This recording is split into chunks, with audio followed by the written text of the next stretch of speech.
សំលឹងមើលរូបថតកូនប្រុងប៉ាឃើញពេលណាទឹកនេត្រាហូរពីបេះដូងលែងបានស្ដាប់សំឡេងកូនយំដងអូនបានឈឹងសូនឆាលីសំណំប៉ាព្រំលីខិនចូលមកដេញអ្នកគ្មានមេត្តាបដាញ់សងខាយកជីវិតកូនខ្ញុំទៅវិញមកពងរត់ទាំងទ្រង់ខ្ញុំពេញស្រឡាញ់ឲ្យចាចេញបែកគ្នាគ្មានថ្ងៃជួបឡើយស្រែកហៅ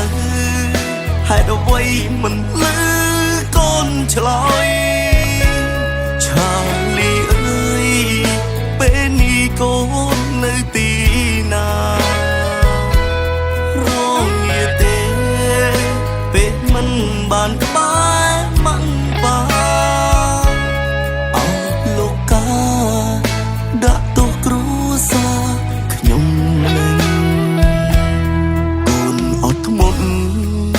ជំងឺកំណាចមួយនឹងក្រុមនាទីកូនតស៊ូបានគ្រប់ឧបសគ្គបានសង្ឃឹមថាកូននឹងប្រសើរខ្លាំងតែខំស្រឡាំងកូនលាទៅលីរហូតហើឆាលីអាយកូនជាក្មេងដ៏អស្ចារ្យណាស់ដឹងអត់កូនជាកែវភ្នែករបស់ប៉ា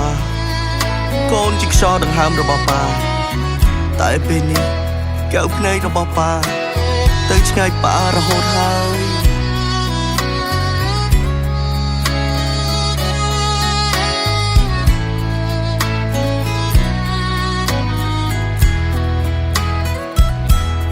ប៉ាស្រែកហៅហេតុអ្វីមិនលឺកូនឆ្លើយឆាលីអើយពេលនេះកូននៅទីណារងងារទេពេលមិនបានក្បែរម៉ាំងបាអោលោកកាដាក់ទោសគ្រួសារខ្ញុំនឹងកូនអត់ធ្មត់ជំងឺកំណាចមួយនឹងក្រុមនាទីកូនតស៊ូបានគ្រប់ឧបសគ្គបានសង្ឃឹមថាកូននឹងប្រសើរខ្លាំងតែខំស្រឡាំងកូនលាទៅលីរហូតហើយឲ្យប៉ាសុំទោសផងណាឆាលីបើសិនជាមានជាតិក្រោយយើងនឹងជួបគ្នាដល់ចាស់ណាកូនណា